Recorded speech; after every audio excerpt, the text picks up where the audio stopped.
So in labs 2 and 3 this semester, you're going to be studying the microscope or microscopy. You're going to be using a microscope to look at things that we can't see with the naked eye. So they're very small. So one of the things you're going to have to do is to create a slide. So you're going to be doing a couple different slides, a cheek cell, yogurt, and then you're going to look at an onion, and a potato. Now, one of the hardest things with making slides is to make sure that you have a sample that is small enough to fit on our little slide and thin enough for light to pass through it. So we're going to go through how to create a slide. So the first thing that you need is a slide. All right, so in this box I have a bunch of glass slides. There's usually tissue paper between that. That does not go on the slide.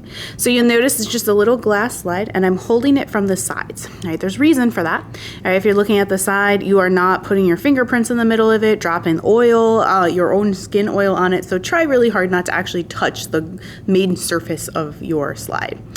So then you're going to decide which one of the specimens you're going to be using. So the first one we're going to use here is a potato. So before you put the specimen on, in most cases, you're also going to want to add some water, right? So you're just going to use some water, drop it right in the center of the slide, and then you are going to grab your sample. So remember, microscopy is about studying things you cannot see with the naked eye. So when you grab your sample, you might not see very much of it. In this case, you've got a very, very, very, hopefully as thin as I can possibly get it, potato slice. So you can see there's a potato slice floating there in the water. The other thing that you need to do with your potato is to cover it up with a cover slip. So over here you can see these little plastic things that are also covered in paper that you don't need is a cover slip.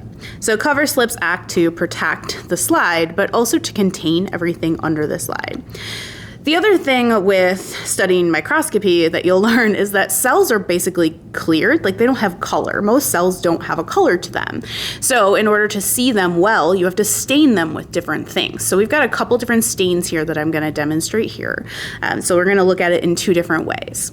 So the first way involves you taking the cover slip and putting it on top first. So in order to put the cover slip on, I got to get hold of it, right?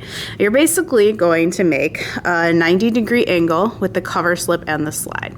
All right, so you're going to scooch that up to the fluid, and then you are going to close it. Basically, I think of it as like closing the smallest, teeniest little book ever. All right, and you're going to slowly lower that cover slip until it drops and the fluid moves underneath it. Now you'll see here I didn't do that very well because I'm watching too many things at the same time. But if you do it really well, what you should see is that there are no air bubbles. Because trust me, when you make an air bubble on a slide and you put it underneath the microscope, it's like the coolest thing you've ever seen. You would swear you've never seen anything cooler in your entire life. And it's just an air bubble. It's not very exciting. So you can see on here you've got a little, right here is our potato sliver, and then up here is actually a air bubble. So what we need to do is make this potato so that it looks colorful so we can see it underneath the microscope. So one of the things you're going to learn this semester is that iodine and starch turn a purple color. So we're going to use that to stain our slide. So iodine, which is IKI, that's its shortened name. We're going to take a little bit of that. We're just going to put it along the side of our cover slip. So when you put it on the side here, you'll notice that it moves across the slide. Now you can also help it go a little bit faster by taking a paper towel or a chem wipe. I just grabbed a paper towel and put it on the other side from where you dropped it, and notice how it draws the fluid across the slide.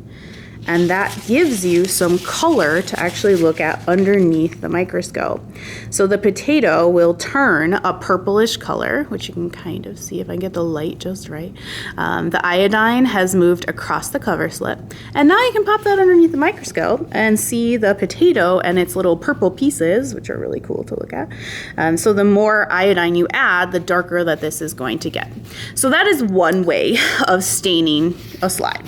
Now sometimes I don't have that much patience, so I'm going to give you the way that my coworkers will probably get, laugh at me for, the faster way to stain something. So with this one, I'm going to use an onion. All right, so here we have an onion, like the sliver of an onion, and you'll notice that there's a membrane on it, which I'm just going to pull off with these tweezers, right?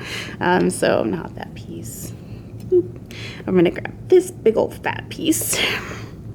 This is thin, which means light will pass through it. Now again, remember you want to add a little bit of water to our slide first. And then you're going to do the best job you can to get this onion piece as flat as you can on your slide. All right, so maybe I'm going to have to use another tool, which I don't have besides a knife. How fancy am I? Here in the lab, and try to get it as straight as you can, like as flat as you can.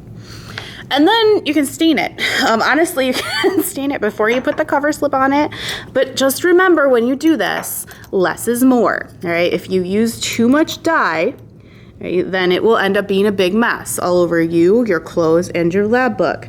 So if you drop the dye right on top, right, it hits more of the surface of your slide.